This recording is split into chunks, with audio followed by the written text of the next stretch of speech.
You could just start talking so you can get a level set. So Sure, testing 1, 2, 3, 4. That's the traditional thing to say, right?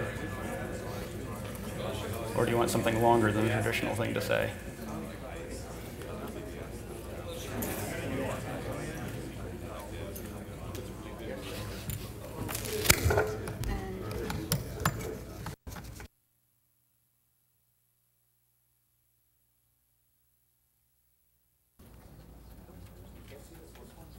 That looks good. Better, anyway. You got it.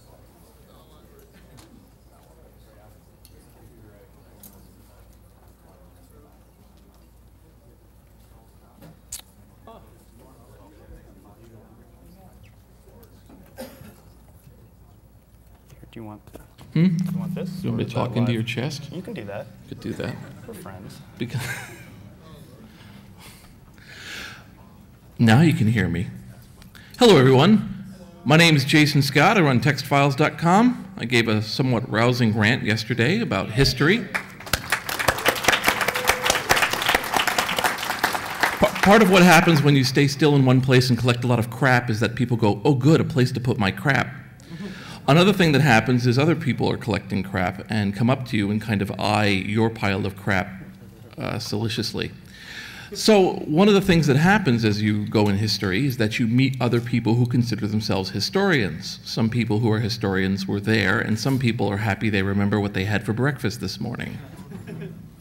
Anyway, among this torrent of people that I meet came along Phil here, and we eyed each other trying to figure out where we were. I remember a phone call that we had that was wonderful where we started to say, so you know about this? And he was going, got the transcripts. And he was going, do you have this? And I'm like, here's the files. And what I found was somebody who really impressed me. He's been spending quite some time looking into the history. Phone phreaking, especially in the modern era, is usually the province of really old people and really young people, because it has a kind of strange dichotomy in today's world. It's hard for us to think about what it is anymore, and it kind of has this sense of old and stuff. So a lot of people don't spend a lot of time really studying it because it's a fascinating subject. And what I thought and what I found was that Phil really has been studying this subject and has some amazing things to say about it and has some real good insights. So I recommended to him that he try to come here to speak about it, and I'm really glad that he's shown up here. And in my personal opinion, you are in for a real treat. Sounds like I'm building things up, but I don't think you'll think that after he's done. Did the check clear that Yeah. I wrote you? Yeah, okay. Oh yeah. Good. Oh yeah. Right to my Cayman Islands. Anyway, Phil Lapsley. I guess that's all we have to call it. Phil Lapsley. Thanks, Jason. All right. Let me just do one level check here on the computer audio. Hopefully we'll hear the Windows critical stop noise. No. Oh. I'm on mute. Oh, that would work too. I know how to do this. That's my wife over there. Let's try this one last time. Yeah, exactly. That's right. I'm actually kind of expecting that someone will have broken in to my computer and fixed it by the time I'm done. There we go. That's what I sort of didn't want to hear at some level. But okay, so as Jason said in his very nice intro, I've been spending a bunch of my life for the last several years researching the history of phone phreaking. And my wife has been very nice to support me in this because I think anyone else would say that I'm wasting my time. But it's been absolutely fascinating. And the title of my talk is A Brief History of Phone Phreaking. And the reason I say brief is there is so much material that I'm going to have to skip over a lot of stuff here. And I'm working on a website and a book, which will be published sometime in the next year or so, that will have a lot more of the details. So, and I'm also going to be posting original documents on the website that I have, which is thehistoryofphonephreaking.org. But actually, on that first conversation that I had with Jason, he said something which really struck me very deeply, which is, he said, you face an interesting challenge because if you look at phone phreaking, at some elemental level, it's the same as hacking, it's the same as stuff. But if you talk about the more specifics, the idea of making a free phone call, the idea of exploring the telephone network, these are things that just don't make very much sense today. And so you're really going to have a tough time getting the people who read your book or listen to your talk to understand that. So what I thought was we could hop into the Wayback Machine for a little bit. And I'd like to take you back to around 1950 or so, and you're really going to have to just use your imagination here for those of you who were born after this time. But I'd like you to imagine a world, as crazy as it sounds, where you don't own your own phone. Okay? You rent your phone from the phone company. You pay a charge every month. The phones that you rent from the phone company are not printed, are not painted, but are stamped in steel on the bottom, Bell System property, not for sale. These are phrases that are familiar to any phone freak from this era, because of course they all had Bell System property that was not for sale that they bought at swap meets or wherever. So it's a bizarre thing, right? It's like, wow, I don't own my own phone. In fact, the phone company, AT&T, and although there were other phone companies, there were independent phone companies, but AT&T was the phone company, which we're slowly getting back to, I suppose, but we're not quite there yet. Imagine a world, again, it sounds incredible, where long-distance phone calls were actually expensive, right? This chart is looking at the cost of a 5-minute call between New York and San Francisco during the day. Those of you old enough to remember the phone company had day, evening, and night rates. And this is expressed in constant dollars as of 2000. So that call back in the 1950s would cost around $25 to $30. Okay? And it came down over time, and now probably there's some sort of ad-sponsored thing where they'll pay you to make a phone call or something like that, right? I don't know. But again, it's like, wow, this is so cool. Look, I did all this work, and now I can make a free call. Huh?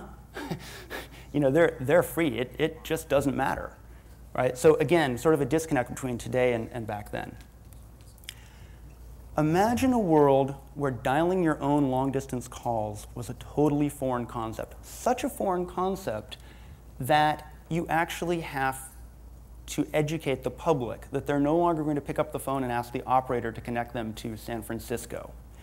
And AT&T actually, as it introduced this, the pilot for direct distance dialing, as they called it, was in Englewood, New Jersey in the 1950s. And they actually produced a promotional video. And what I've done is cut it up a little bit just to get it down to its essence. It's still going to be a several-minute bit, and I apologize because I'm not the world's most competent video editor. I do not have Jason's mad skills in this area. But I would like you to see this because I think it's pretty interesting. Englewood could be any one of hundreds of American communities.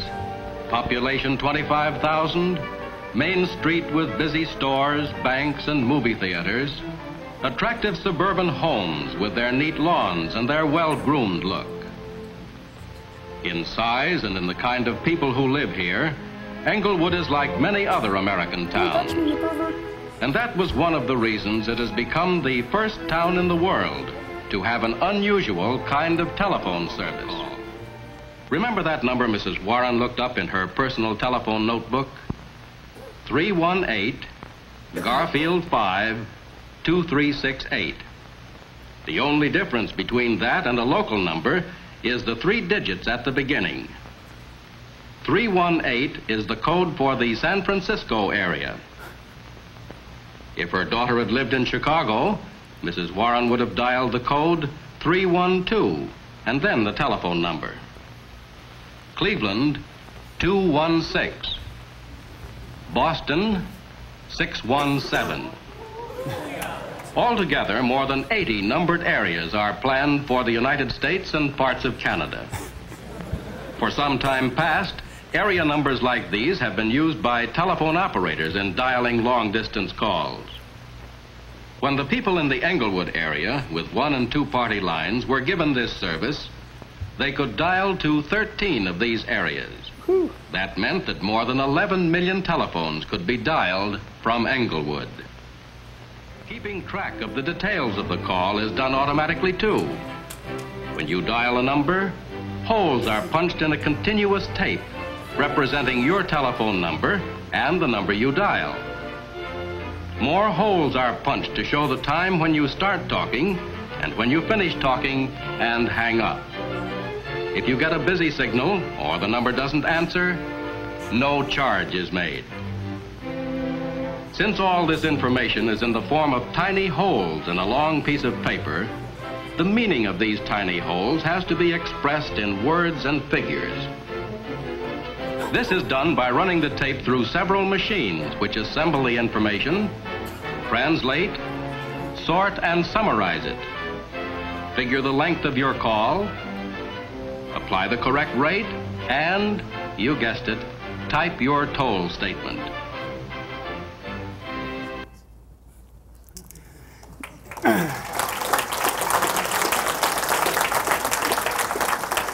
Yeah, that's pretty special. You wonder, by the way, how many employees' right arms got lost in that big spinning, woo!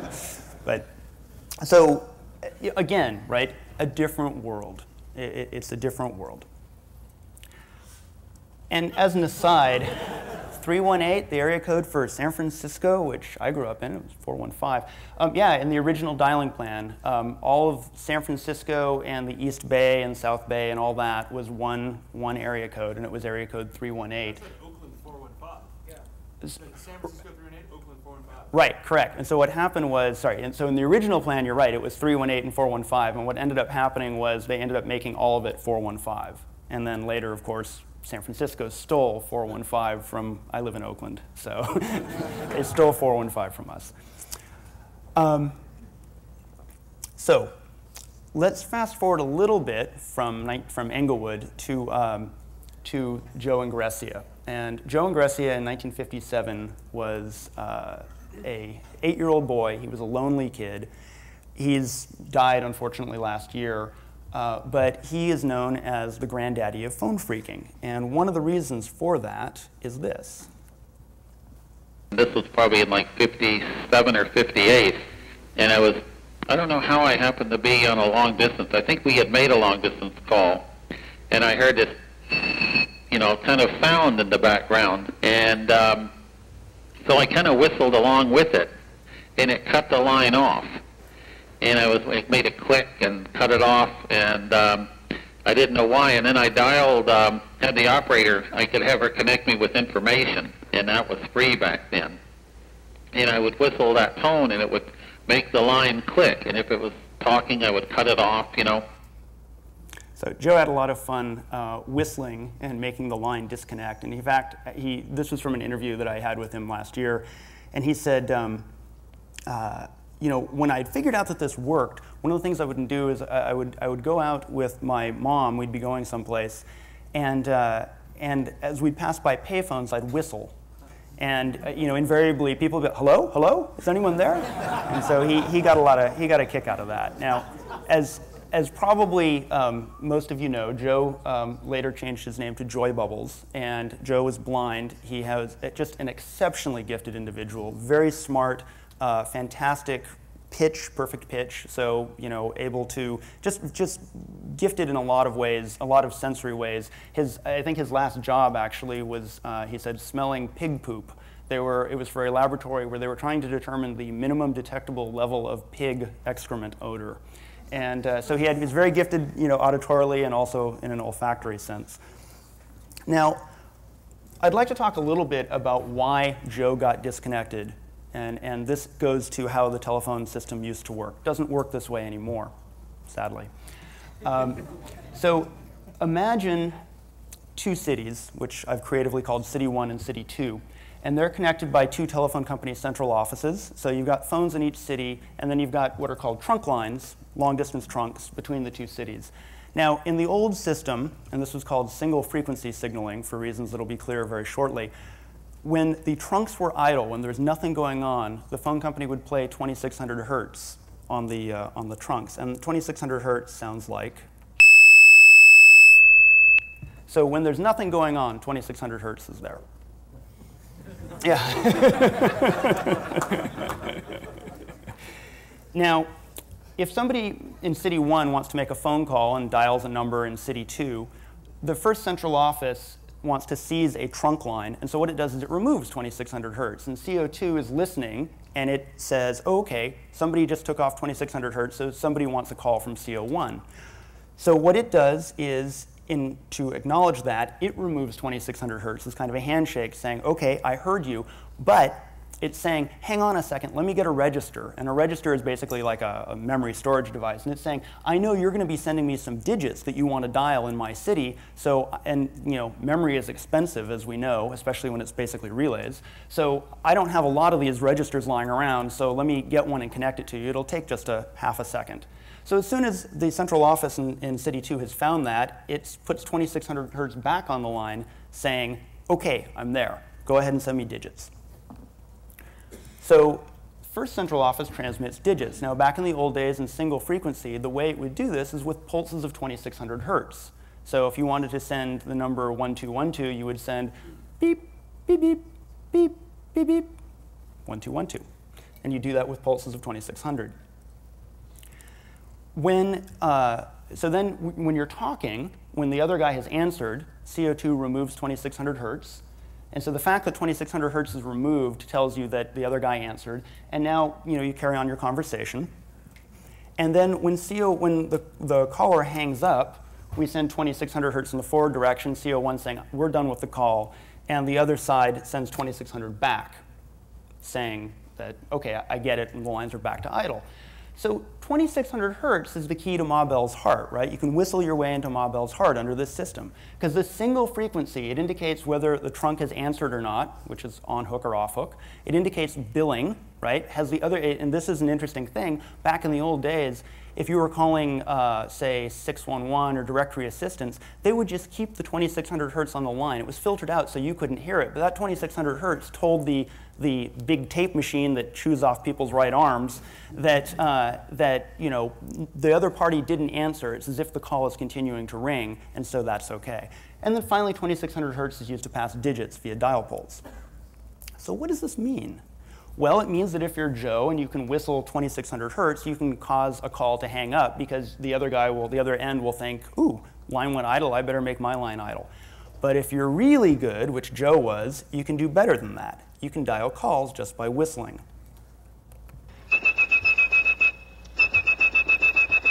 If you had perfect pitch like blind phone freak Joe Ingressia, you could whistle calls through the network. Let's see if I make it this time. This is really hard to do. It sounded like all the tones were present, so the phone should be ringing about now. Okay, it hit the phone. It just takes a little while. He even showed off his skills for the local media. From his one phone to a town in Illinois and back to his other phone. A 1,000-mile phone call by whistling. A 1,000-mile free phone call by whistling. That was, by the way, on the November 1968 NBC Evening News. So it wasn't just the local media, that was actually national news. So if you're really good, if you're particularly talented, you can whistle free calls. And so why is the call free? Well, the way this works is, well, actually, we'll get to that in just a second. I want to get quite ahead of myself. It turns out the system single frequency got upgraded to something called multi-frequency, which eventually got distributed out. And multi-frequency is kind of like touch tones, right? So just when you dial a touch tone, every time you press a digit, you're getting two frequencies that are added together. Multi-frequency is a different set of tones, and it's used for dialing. So when we said that you were passing digits for dialing via pulses of single frequency, you can do that, but you can do it a lot faster if you do multi-frequency. And multi-frequency, some of you might have heard this when you were dialing, sounds like this. So not the same as touch tones, but it's internally used by the phone system back in the day.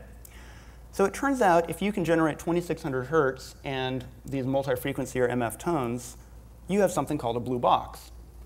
And what a blue box does is allows you to seize a line. So you make a call, say to an 800 number, which isn't a long distance call, but it's not being charged for me because it's an 800 number. And while it's ringing, I send 2600 hertz down the line.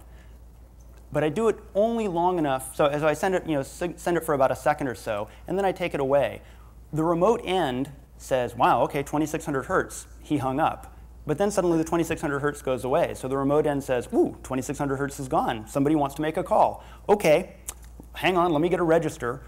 Okay, good, I'm set, send me the digits. And then with your little MF box, or twangers as they were called, you can then enter key pulse, which is a sort of a start bit, and then the digits that you want to dial, and start. And that actually will cause the phone system to dial that number. Remember, though, you're being billed at a 800 number rate of 0 cents per minute, so it's a free call. So it sounds something like this.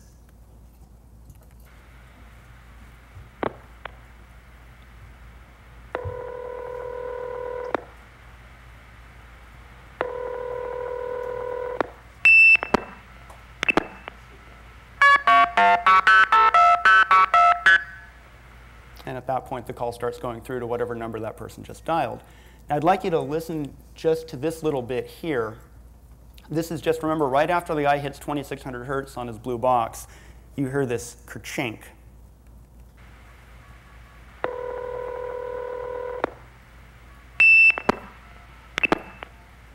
So that kerchink, which is music to any phone freak's heart, is the 2600 hertz being removed and then applied. And what you're actually hearing is the line filter ringing, but it comes across as a kerchink.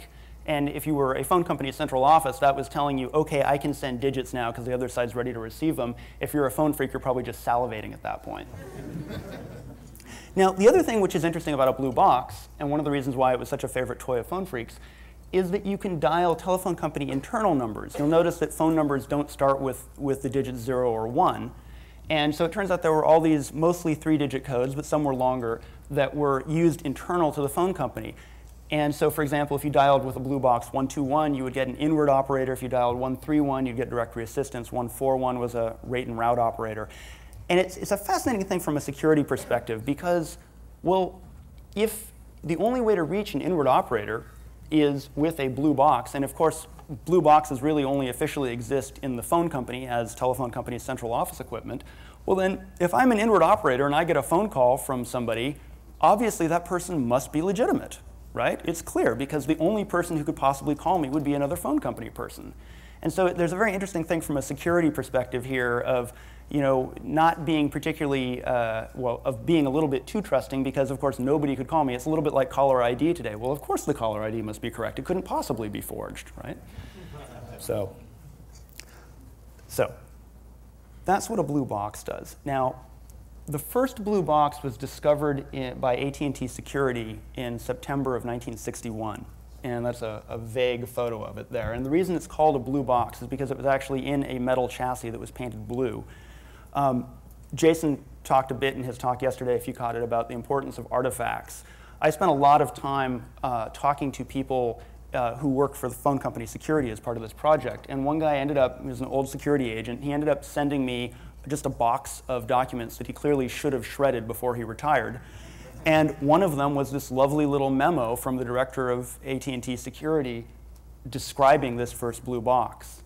And it gave me enough information to actually track down the guy who built it, who's still alive. He was a little bit nonplussed to hear from me. I said, you know, did you go to this university? He said, yeah. I said, were you involved in something called a blue box? And there was a long pause. And he said, that was a long time ago. But he had also saved a bunch of artifacts, which is where this bad photo comes from. I said, you were the first. And he said, well, I don't know that I was the first. I was certainly the first to get caught. Meanwhile, racing him for that honor of being the first to get caught were a group of Harvard and MIT students in 1962 called the Harvard Five. And they had also built some blue boxes then. By 1964, this stuff was popular enough that you may not be able to read it there, but this is an ad in February 1964, Popular Electronics. Toll-free distance dialing, bypasses operators and billing equipment, billed for $15, ideal for telephone company executives, plans $4.75. And by 1964, more people are independently developing blue boxes. Now, some of these are plans that are getting handed around. Some of them are people just figuring stuff out. A lot of people end up figuring it out just because they would hear these tones when they'd make a long-distance call, right? These MF tones. And they say, well, what are those? Huh, well, that's interesting. If I can hear them, maybe they can hear me. And let's try and figure out what the tones are.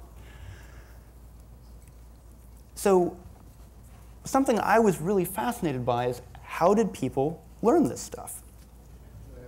An off-cited thing, which indeed the very first one back in 1961 was the November 1960 issue of the Bell System Technical Journal. And there was an article called Signaling Systems for Control of Telephone Switching. And if you were a technical person and you read this article, although this article didn't say, here's how to rip us off, it might as well have said that. I mean, it just completely laid the network open, right? And there were a number of phone phreaks I talked to who said, well, you read this, and it just hits you, like, this is what you do. And this one guy I talked to who said, he's an engineer, his dad was an engineer, his grandfather was an engineer. And he said, well, I was taught in the scientific method, and if you have a hypothesis, it's almost a sin not to test it. So, you know, in 2 weeks he had a working blue box. He was actually the gentleman who built this blue box in the lower right-hand corner there. Another place that it came from was a book that AT&T published in 1953. It was a book for their linemen and plants people called Principles of Electricity Applied to Telephone and Telegraph Work. And it was a little bit earlier and less technical, more tutorial, but you know, that was a source of information for a lot of people. There's also a famous book, or actually series of books, called Notes on Distance Dialing. And this was another AT&T publication in the 1950s. And this was like if the Bell System Technical Journal gave away the keys to the kingdom, this gave away not only the keys to the kingdom, but, you know, the detailed technical specifications of how the locks worked and how to make a key machine. I mean, it was, you know, just everything you wanted to know. But then, as I said, there were a lot of people who didn't use any of these resources. They just did a lot of skull work, a lot of thinking, a lot of listening, a lot of being clever about things. And what's fascinating is this really is one of these cases of independent invention of different people who knew nothing about it at around the same time coming up with this approach. And I should add, by the way, at this point, this entire talk is mostly about blue boxes, just because I think it's one of the more interesting stories. There were other colored boxes, red boxes, black boxes, lots of other colors of the rainbow. And so again, apropos of this being a brief history of phone phreaking, I'm not going to talk about those others, but they're also quite interesting. Now, you might wonder, what did AT&T think about all this, right? Because it was the biggest company in the world, really the largest company in the world by revenue. It employed an awful lot of people, had Bell Labs, very smart folks. And you know that they couldn't have just been unaware of this, right? It's not possible that they could have designed their network with this gaping hole and not have thought that anybody would do this. And it turns out that's exactly what happened at the start. I talked to several engineers from Bell Labs, really bright people, and they said, no, this caught us totally unawares. We had no idea. Who would do that? This is another recurring theme, right? You see the Germans doing this in World War II with the Enigma machine. Well, I mean, sure, I suppose you could break this crypto system, but you'd need warehouses full of people and computers that haven't been invented yet, which is exactly what the British had.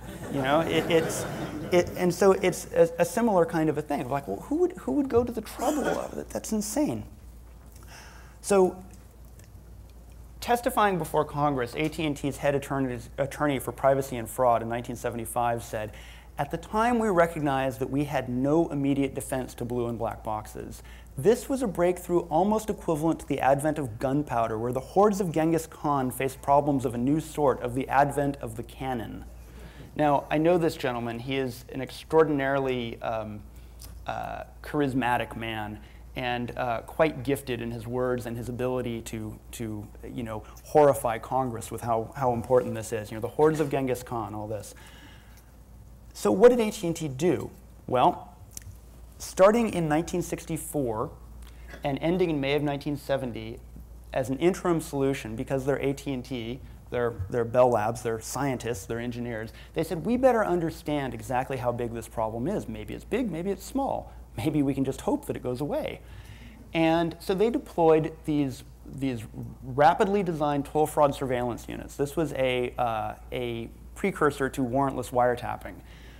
They set up 6 of these in different cities, and what it would do is a big machine. It lived in a locked cage in a central office. Not even the people in the central office really knew what it was, highly secret.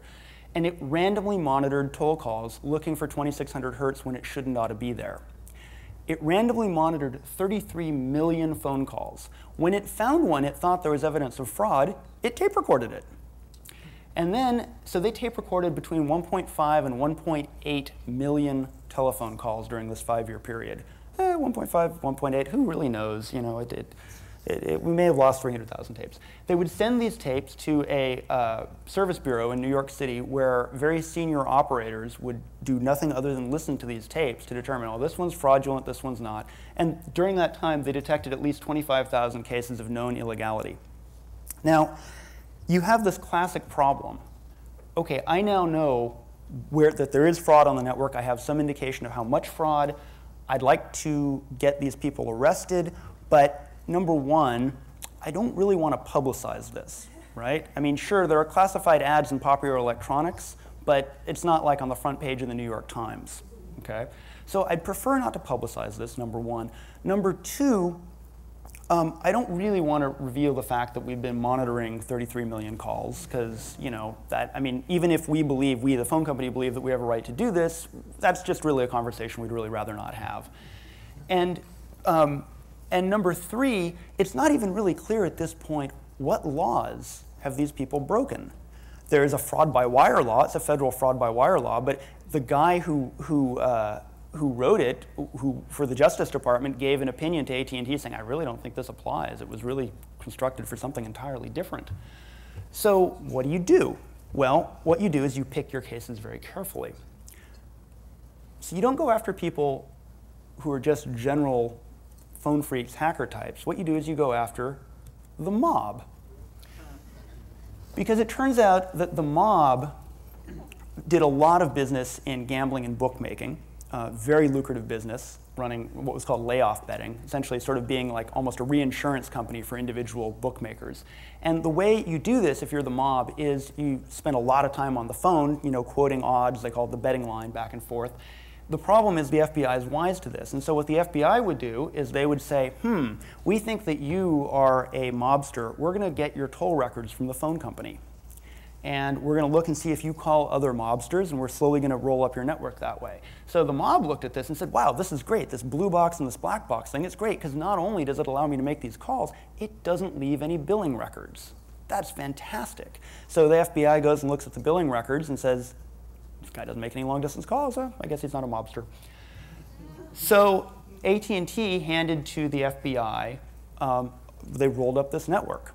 And so, you know, FBI agents made simultaneous raids at 5 locations in Miami and blah, blah, blah. The arrest stemmed from the use of an electronic device known as a blue box. So this was what AT&T did initially. They said, we're going to cherry pick the cases. We're going to go after things where we know there's going to be public sympathy. The government is going to be eager to do this. There's even there's a wonderful memo I have from the Department of Justice saying, well, the organized crime people are pretty excited about going after these people with blue boxes.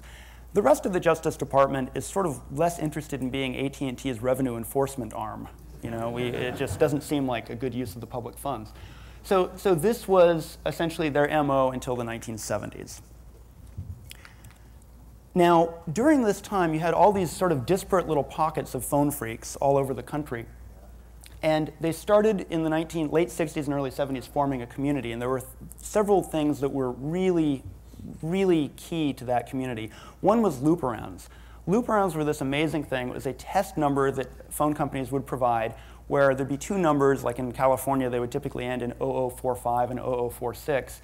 And they were used for measuring transmission loss. But when one person called 0045 and another person called 0046, you'd connect together.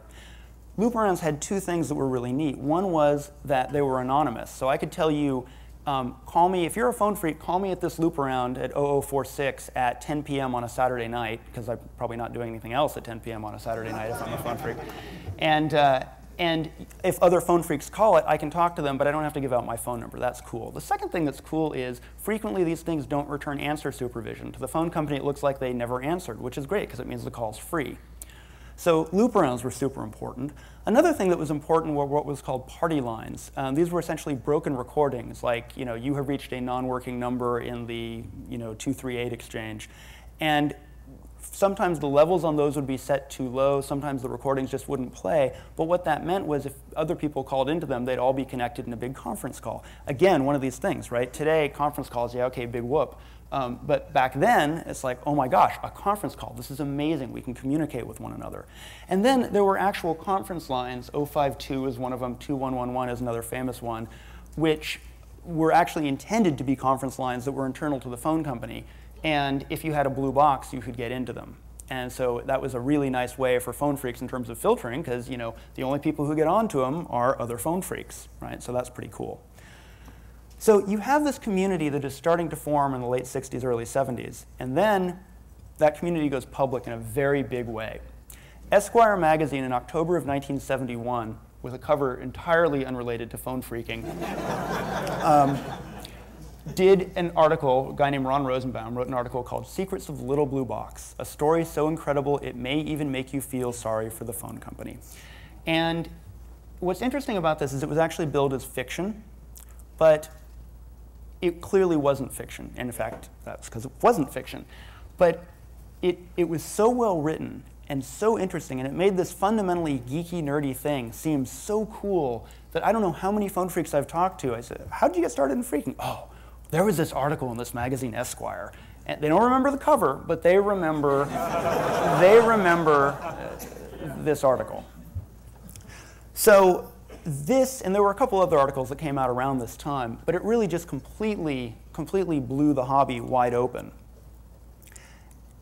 And also in that year, 1971, a seminal year, the first Phone Phreak newsletter was launched. It was something called the Youth International Party Line, or YIPL, and later changed its name to the Technological American Party, or TAP, and then it changed its name again to the Technical Assistance Program. So it went through, it started out as an offshoot of the Yippie movement, and then became still a political movement, but more focused on technology and less on the Yippies, and then finally it sort of got out of politics altogether. It was really sort of, there's a direct lineage there up to 2600, just about the same year that TAP stopped publication, 2600 started. And, at least one of the Hope organizers, Cheshire Catalyst, was, I think, the last editor of TAP.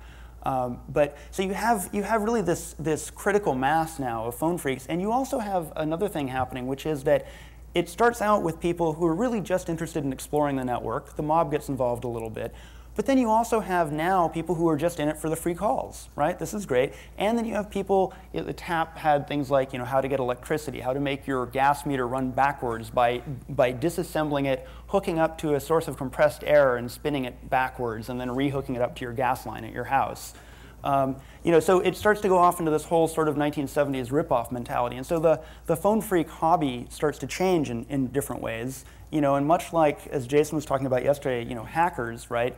Hackers, and sometime around 1981 and 83, the meaning of the word hacker changes. The meaning of the word phone phreak changes as well. And so it starts to have this dichotomy. So some of the more famous phone phreaks that you will have heard about, Captain Crunch, John Draper, old photo there. And it turns out the Captain Crunch whistle that came as a prize in the Captain Crunch cereal box, if you covered up one of the holes, made 2600 hertz. So if you blew your Captain Crunch whistle with one of those holes covered, you could basically be Joe Ingressia. And Steve Wozniak of Apple Computer there in his dorm room at Berkeley with a blue box. Now, if you're AT&T, you have a real headache now, right? The headache was a little bit of a problem before, but now it's a real problem because you can't let the newspapers start carrying articles about phone phreaks and whatnot, and you can't let this go on.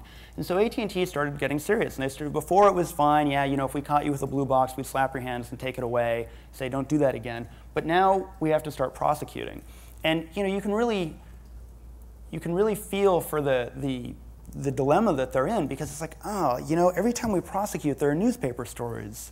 On the other hand, if we don't prosecute, there are still newspaper stories. So, what are we going to do? And so you see, the number of prosecutions just really ramp up. And these, by the way, these are from an AT&T memo on toll fraud. There may have been other prosecutions that AT&T was not directly involved in. So this is, indicative of a portion of the prosecutions. Now you'll see it peaks there in 75 and starts to fall away. That's because they got better at prosecuting, that there were other things that were focusing the minds of people, like personal computers started to come out around that time. And then also there was the first deployment of something called Common Channel Interoffice Signaling, CCIS, which was known as Signaling System Number 6. It's a forerunner to SS7 used today. The key thing that CCIS did is it sent the transmitted digits and answer supervision information out of band, meaning that it wasn't something you could just whistle 2600 hertz to disrupt or send MF tones to disrupt. The signaling information was completely separate from the voice channel. And that was the first deployment in May of 1976. And so the handwriting was on the wall there. Now, wouldn't it be nice? Wouldn't it be nice if it was possible today, just for sake of old times, to use a blue box? That would be really cool, I think. You'd need a couple things to do that. One thing you'd need would be a blue box. And as it happens, I have a blue box here. Very similar to the one in the Esquire article. I'll try not to get this too close to the microphone. And so you can make a blue box. We have an advantage of the people in the 1960s who were making them in that we have microcontrollers today. So this actually has an 8-bit PIC microcontroller. It has very few parts in it. It's an easy thing to build. Really, it took me, once I had the printed circuit board for it, it took me about an hour to build it with all the components. And it does all sorts of cool things like memory dialing and all sorts of neat things like that. So the blue box, that's a pretty cool thing. Unfortunately, you also need a telephone network to use it on. And because of CCIS, blue boxes don't work today, at least in the US. But it turns out that fiber optic, Mark Abin, and a few other folks worked on a project which was introduced at Hope, I think a year or two ago, called Project MF. And what Project MF does is it takes an asterisk software open source PBX and turns it into an old school network. So it allows you essentially, it used to be that phone phreaks, it's that old joke about why do you rob banks? Well, that's where the money is, right? Why do you hack the phone system? Well, because that's where the phone network is, and I can't own my own phone network. But of course, now as a phone phreak, you can own your own phone network via asterisk. So if you'd like to top in the phone phreak Wayback Machine, you need a blue box printed circuit board. You want to go to projectmf.org to learn how to assemble it. And then you want to call 1-630-485-2995, where there is this whole thing set up, and you can play around, you can listen to the Kerchink, you can stack tandems, you can do all this stuff, right? Very cool. It really is a phone phreak Wayback Machine. Now, you'll need some printed circuit boards, and it just so happens I have 200 of them here. If I could have somebody put these on the Hope coffin, please. Just go ahead and grab them and put them up there. And at the end of the talk, feel free to come up and grab them. The website address is written there, and all the phone information and what all is there. You'll need to program a little PIC microcontroller, or the guy who designed that blue box, not me, a guy named Don Frola, will sell it to you. He's not trying to make money on this. He's just trying to cover his postage costs. It's going to be a couple bucks. But once you have that, it really is, if you can solder, it's an hour-long project, and you're done. And then you can play around with this stuff. And I think it's kind of a fun thing to do. I'm going to end the story there, kind of 1976. There's, like I said, a lot more to talk about here, but I'd like to get questions. I do want to acknowledge a bunch of folks here, though. So many people have helped me with this. These are just people who have contributed directly to this presentation.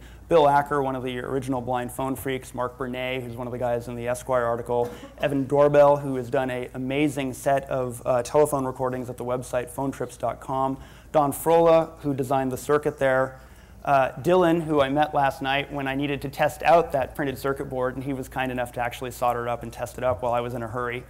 Stephen Gibb, the executor of Joy Bubbles Estate, Joy Bubbles himself, Jason Scott, who introduced me, and John Treichler, who was the fellow who made that big blue box that you saw in 1964. If you have a phone phreak story to share from the 1960s to the 1980s, please contact me. You can get me at historyofphonephreaking.org. My email address is on these cards, and these cards meaning circuit boards. And I would love to take your questions.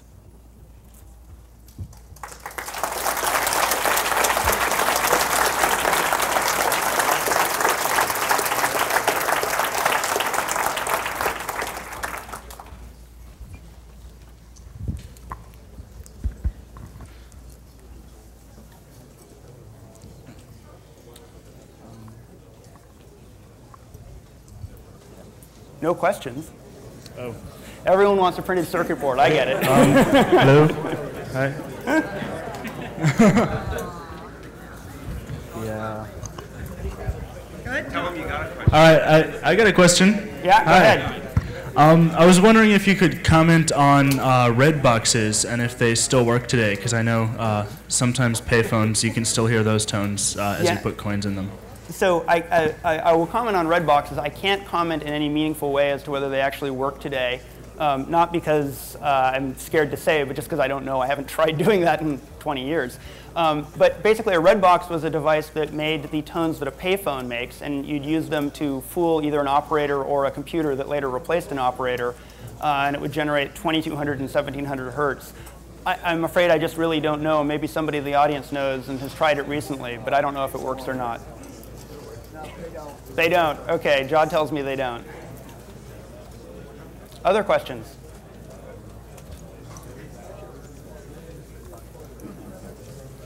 Just a quick comment. Yeah. Cheshire Catalyst here. Hey, Cheshire. And technological assistance program came about because we couldn't open a bank account with Technological Assistance Party unless we were a bona fide political party at the time. Oh, lovely. The address is actually on those boards.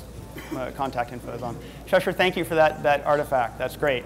That's lovely. Happy to help.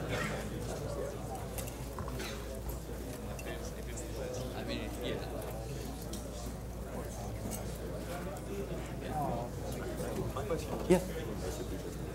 Is just how much of this stuff applies today? What's the current state of phreaking? So the question was, what's the current state of phreaking? And that's a great question. As a historian, I don't know. I'm focusing on history. Jason would probably be better able to answer that than I. The state of whether or not this stuff... Yeah, this particular technology really no longer works, right? Which is why I'm happy to give out printed circuit boards. If it did work, I wouldn't do that. You know, so from a technological perspective, it doesn't work. There are certainly many people who still consider themselves phone phreaks today. They're still doing the same sorts of things of exploring the network and looking for holes and playing around and problem solving and doing all these good things that phone phreaks do. You know, they're not using blue boxes anymore. They're playing with signaling system 7 and VoIP and asterisk and things like this. A lot of the mojo, a lot of the energy that was going in the blue box moved into cell phones and mobile phones.